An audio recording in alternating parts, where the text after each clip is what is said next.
país como a Rússia... Eu lembro do que meu professor de literatura russa falava, né? Ele morou muitos anos em Moscou. Ele falou assim, olha, toda vez que você chega para você conversar com um russo pensando no arquétipo, o russo ele vai te parar e falar assim, eu não sou um alemão.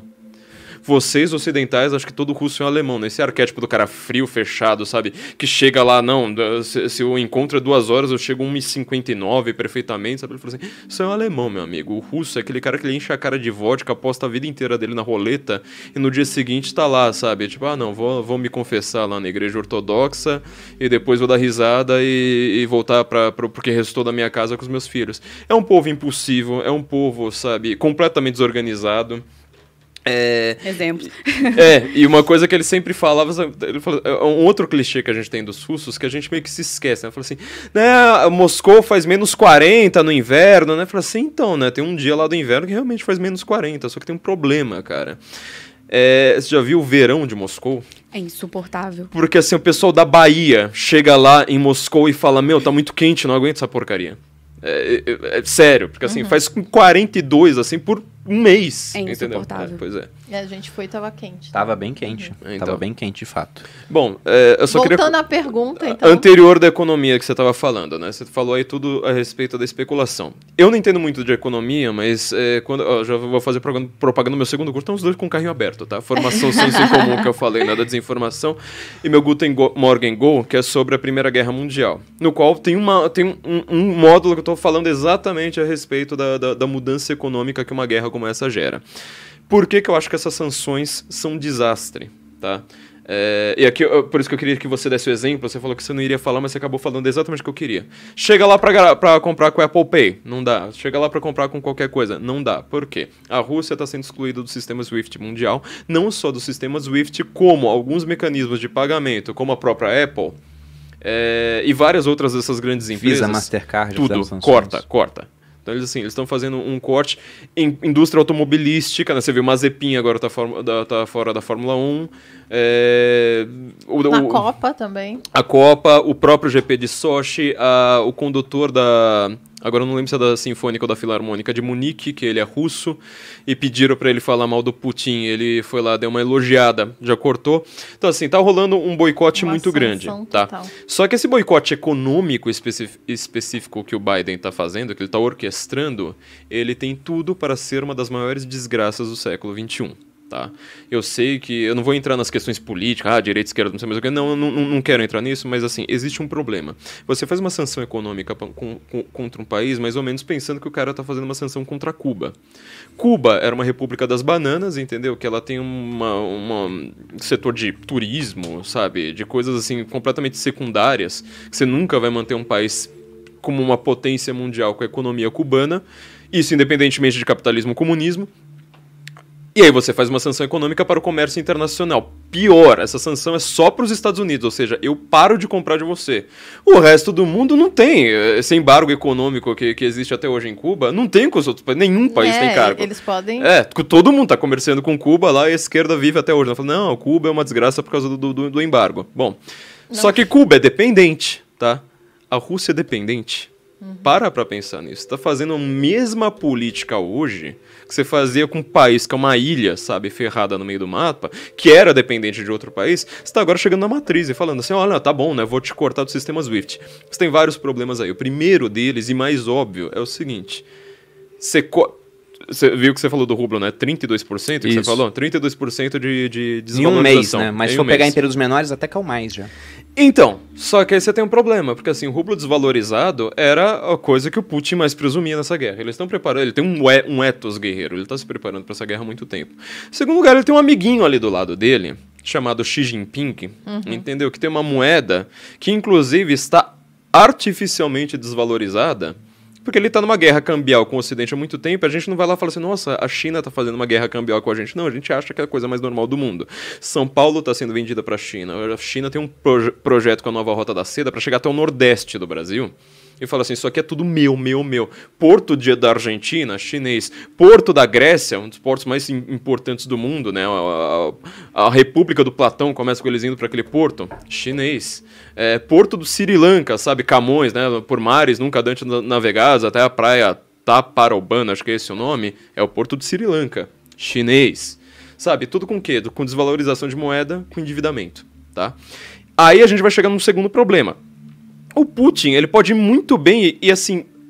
Você pode falar até uma teoria da conspiração, só que assim, para uns países meio esquisitos como esse, tudo é meio teórico, sabe? Eles não vão agir na normalidade nunca.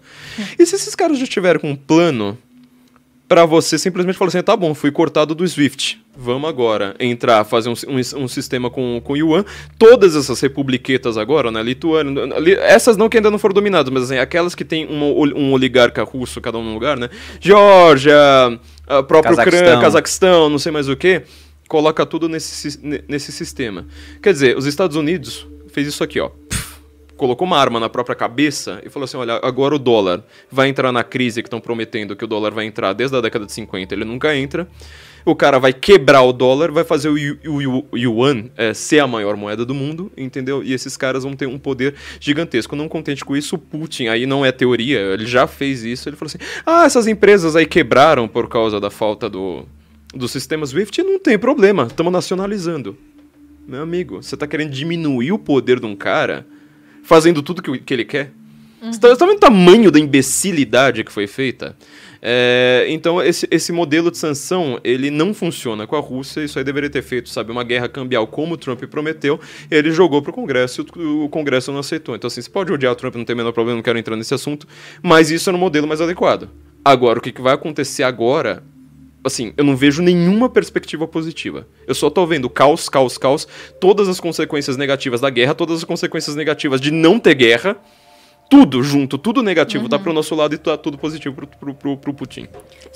Sistema SWIFT, que se chama, o que SWIFT. Significa esse termo?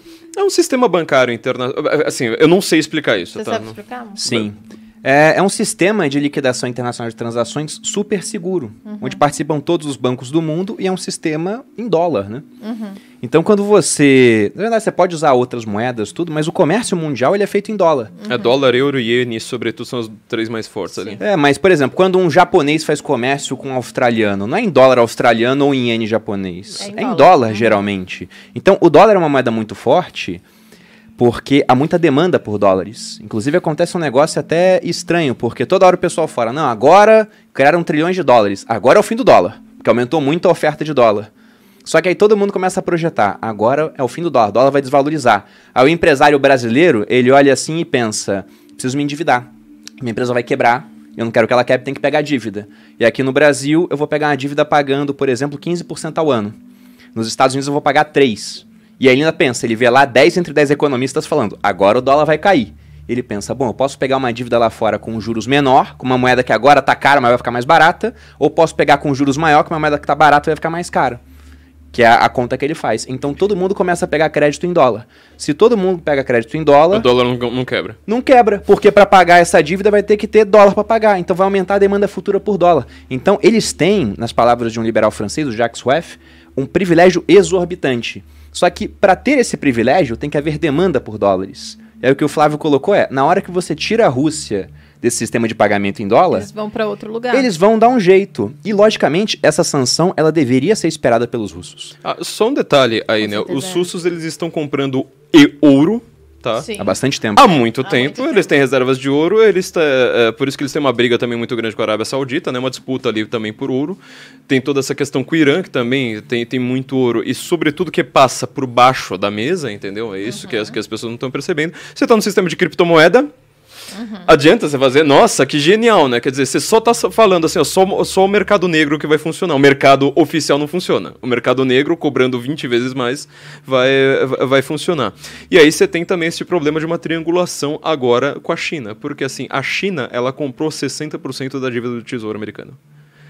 Então, assim, adianta você falar assim, nossa, agora eu não vou deixar mais você negociar em dólar. Você está fazendo exatamente o contrário. Só que eu ia falar, né, do meu curso da Primeira Guerra, tem um módulo que eu falei justamente sobre esse endividamento, por causa do seguinte, outra coisa mórbida que eu vou dizer. Quando você quer fazer empréstimo para um banco, você vai lá e fala assim, olha, banco, eu quero R$100. O cara vai lá e fala assim, tá, Vou investigar sua vida. Você tá pagando direito? Você tá trabalhando direito? Você tá bebendo, batendo na esposa? Você tá, sabe? Você tem que processo penal em cima de você? Ah, não tem? Então toma aqui, daqui a pouco você vai ter que me pagar 200. Beleza. Só que assim, pra você me pagar 200, eu quero a prataria da sua casa, que fica aqui de calção no meu banco. Ah, beleza, toma aqui a prataria, você vai lá, faz empréstimo, depois você pega a prataria de volta. Era esse modelo mais tradicional de empréstimo, né? Que hoje em dia você faz com outros modelos de calção pra não ficar tão descarado. Era uma garantia, né? É uma garantia. Você deixa uma garantia lá pro banco, né? Tipo, casa, carro, alguma coisa desse tipo, faz um refinanciamento. Pensa na Primeira Guerra, tá? Inclusive com a nobreza russa. Porque você tem que falar assim, tá, na hora que você expulsou os Romanov lá, cadê os diamantes dos caras? Você parou pra pensar nisso? Cadê toda a riqueza que os caras têm? Porque assim, quando eles foram gravar o The Crown lá do Netflix, foi uma fortuna gravar naqueles palácios. Quando eles foram gravar os Romanov, que só tem 6 episódios, ela saiu mais cara que The Crown. Pra você ver como é que é difícil, como é que era a riqueza dos russos. O que acontece? Esses caras começaram a precisar imprimir dinheiro, essas coisas todas, né? Banco Central existe para isso, e precisava financiar a guerra, que é o que o Putin tá fazendo neste momento. Financiando a guerra, o que você faz? Você fala assim, olha, dá para fazer com o banco inglês dos Rothschilds? Não dá, porque ele também tá em guerra. Ah, o alemão também não dá, porque também tá em guerra. Vamos para os Estados Unidos, que até então não tinha entrado na guerra. Tá? Wall Street, não é que ela foi assim, foi crescendo, não. Wall Street virou o que ela é hoje, mas assim, de um ano para outro.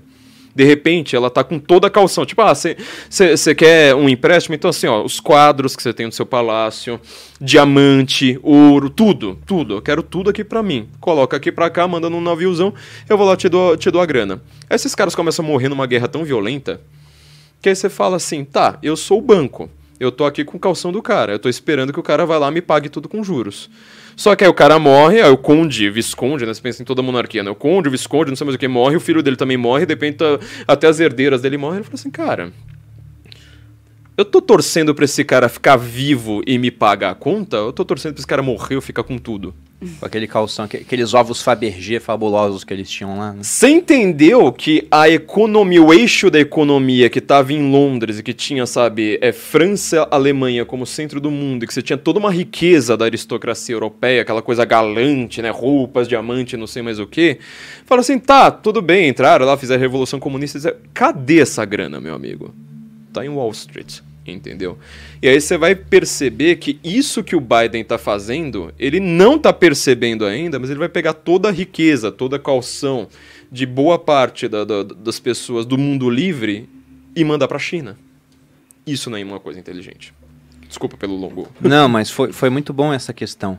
E até eu estava olhando aqui enquanto você estava falando os dados sobre o que a Rússia tem hoje em termos de reserva em dólar e de ouro.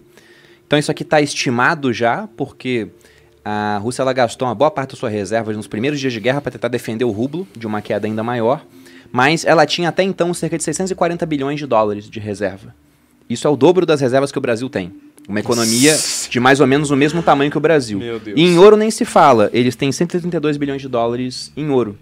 Então muita gente já especulava, o Pentágono fez exercício de guerra, pensando como é que a gente vai lidar com a Rússia. Tem um autor chamado Jim Rickards, que ele faz bastante esse tipo de especulação, daí ele fala, não, uma das saídas nesse tipo de guerra financeira é a Rússia e a China se juntarem e lançar um sistema de liquidação de transações. Que é o que eu acho que eles vão fazer. Hoje em dia, você pode começar a usar criptomoedas para isso. Ainda é um mercado que, pro tamanho das escalas das transações, fica complicado de usar. Mas é uma coisa que, para todo problema que surge, alguém vai criar uma solução para resolver aquele problema. Com certeza. Então, como você falou, não é excluir uma Cuba, que era uma ilha aqui do Caribe, né? E que mesmo na hora de fazer uma sanção, já teve uma consequência para os americanos, porque eles importavam muito açúcar de Cuba. Só que aí, o açúcar agora não compra de Cuba, compra de outro local, o preço é mais alto, aí um produtor americano vê, dá para fazer açúcar de milho. E hoje produzem açúcar de milho pra caramba. É você tirar um país que é responsável por um suprimento de gás para a Europa colossal. Pô. Você pega a Alemanha, é totalmente dependente do gás da Rússia, a França também depende muito, você teve todo aquele lobby contra a energia nuclear depois do acidente em Fukushima. E aí a Alemanha desligou usinas nucleares e tem a meta de até 2022 não ter mais nenhuma. Aí ontem estava tendo um combate na Ucrânia em volta de uma usina nuclear, próxima da sua cidade, inclusive.